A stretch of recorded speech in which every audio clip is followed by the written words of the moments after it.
मुंबईच्या मतदारसंघामध्ये आमच्या मागे जनतेचा आशीर्वाद आहे, जनतेच्या शुभकामना आहे, जनतेचा पाठिंबा आहे. असं एकदा नव्हे तर गुड मॉर्निंग शुभ प्रभात म्हणण्यापासून तर रात्रीपर्यंत सांगतात. आणि आता भीती वाटतंय का?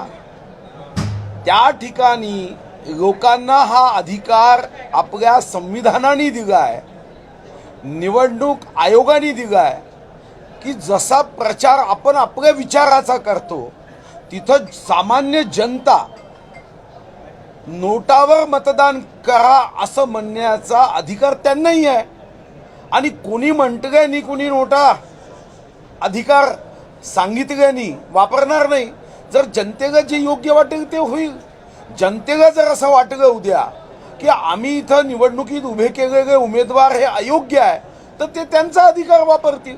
आता जनतेच्या अधिकाराच्या संदर्भातही तुम्हाला जर पोटदुखी होत असेल तर जनतेने निश्चितपणे याची नोंद घेतली पाहिजे की लोकशाहीमध्ये हुकुमशाही प्रवृत्तीने राजकारण करणाऱ्या लोकांना कोणत्या पद्धतीचा धडा शिकवावा.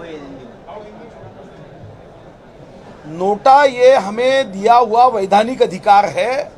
आम जनता को अगर जो उम्मीदवार पार्टियों ने खड़े किए हैं, जो प्रत्याशी खड़े किए हैं वो योग्य नहीं है, वो जनसेवा के लिए अयोग्य है, तो उन्हें इस विषय को लेकर नोटा पे वोट देने का अधिकार है.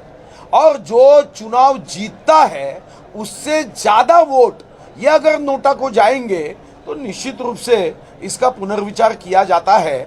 यह अधिकार जनता को है, मतदाता को है. मुझे लगता है कि शिवसेना के प्रवक्ता ये जनता को प्रभावित करने वाले भाष्य क्यों कर रहे हैं.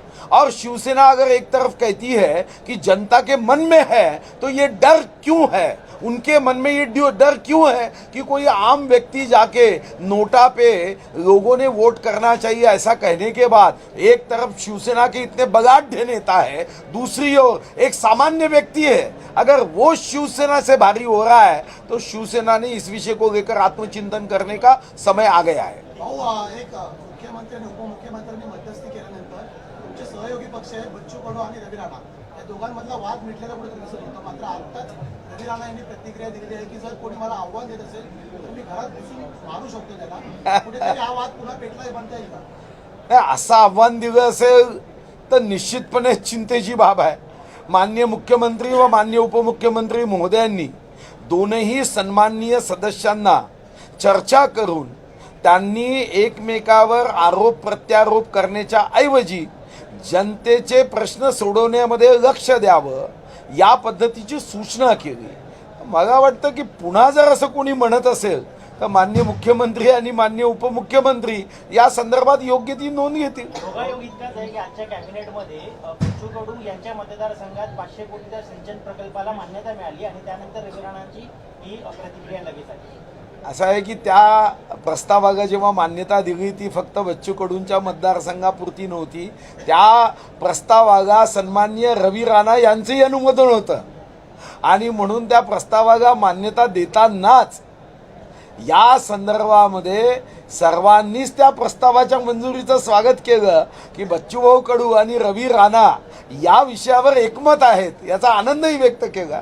तुम्ही प्रयत्न केला होता की चांगले सांगून केला सगळा विषय आटपेल, परंतु हा विषय वाद वाढतच चालला. कुठे ना कुठे सरकारवर याचा प्रभाव पडताना पाहायला मिळतो. प्रश्न सरकारवर प्रभाव पडण्याचा नाही, एकूणच राजकीय क्षेत्रामध्ये आता सर्वांनाच आणि विशेष करून ज्यांना जनता विश्वास व्यक्त करत निवडून देते त्यांनी आपल्या मर्यादेच्या मध्येच भाष्य करणं हे गरजेचं आहे. असं सर्वदूर आता यावर चर्चा सुरू झाली आहे आणि सर्वदूर अशीच अपेक्षा व्यक्त केली जात आहे की लोकप्रतिनिधींनी बोलताना या बाबतीमध्ये निश्चितपणे भान ठेवावं ही अपेक्षा आहे.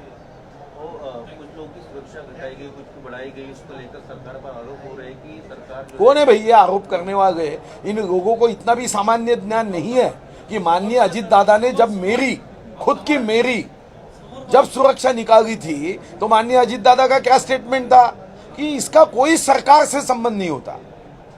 हर व्यक्ति को जो उसकी सुरक्षा के बारे में गंभीरता होती है, उसका एक मूल्यांकन किया जाता है। उसके लिए एक समिति है, वो समिति अपने अहवाल के आधार पर मुख्य सचिव के साथ चर्चा करती है और निर्णय करती है। तो सरकार का क्या संबंध है? मैं अजित दादा ने जो स्टेटमेंट 2 साल पहले दिया था वही स्टेटमेंट दोहराता हूं। सरकार का सुरक्षा के मामले में कोई प्रत्यक्ष संबंध नहीं होता। मैं अजित दादा से सहमत हूं। उद्धव ठाकरे जे आहेत आता पोरागडला येणार आहे, कुठे ना कुठे विदर्भात त्या ठिकाणी एक महत्व मानलं जातं, त्यामुळे कुठे भारतीय जनता पक्षाला सुरंग लावण्याचं काम त्या ठिकाणी केलं जाणार आहे असंही बोललं जात आहे आणि शेतकरी मेळावे त्या ठिकाणी घेण्यात येणार आहे. ते स्वागत आहे, पण लोकांचा त्यांच्यावर विश्वास बसेल अशी कृती करावी लागेल ना। शिवसेनेवर जनतेचा विश्वास त्यांच्या वैचारिक भूमिकेतून होता। त्यांची वैचारिक भूमिका ही काँग्रेस राष्ट्रवादी विरोधी होती। काँग्रेसच्या संदर्भात स्वर्गीय हिंदू हृदय सम्राट बाळासाहेब ठाकरे यांचं ते प्रसिद्ध आणि स्पष्ट वाक्य आहे, ज्या दिवशी काँग्रेसच्या सोबत जावं लागेल त्या दिवशी मी शिवसेनेची दुकानदारी बंद करेन। आता प्रश्नच कुठे उपस्थित आहे, तुम्ही पोहरादेवी जा की बाकी कुठेही जा, सामान्य शिवसैनिकांचा विश्वास हा स्वर्गीय हिंदू हृदय सम्राट बाळासाहेब ठाकरेंनी उभी केलेली ही जी शिवसेनेची वैचारिक जी मजबूत भिंत आहे, त्या भिंतीला तडा देणारी कृती केली तर जनता विश्वास कसा ठेवेल? तो आज कोर कमेटी की मीटिंग है और कल भी मीटिंग है। मिशन 48 के तौर पर क्या बीजेपी आगे से तैयारी में जुट गई है? देखो भाई, जिस दिन पिछला 2019 का चुनाव समाप्त हुआ उस दिन से ही भारतीय जनता पार्टी जन जन के मन मन तक भारतीय जनता पार्टी का देशभक्ति का विचार पहुंचे। जो 5 वर्ष हम कार्य करते हैं वो सेवा कार्य वो लाभार्थी तक पहुंचे। हम अन्न वस्त्र निवारा शिक्षण रोजगार आरोग्य जो अनिवार्य आवश्यकता है पहुंचाने के लिए विश्व गौरव देश गौरव नरेंद्र मोदी जी ने जो कार्यक्रमों की आखनी की है, जो योजनाएं बनाई है वो पहुंचाने का काम करते। तो कोई योजना सिर्फ चुनाव को मध्य रखते हुए नहीं बनाई जाती है। हमारा लक्ष्य चुनाव जीतने से ज्यादा आम जनता का दिल जीतना ये हमारा लक्ष्य है। कोर टीम उस पर चिंतन मंथन चर्चा संवाद करेगी।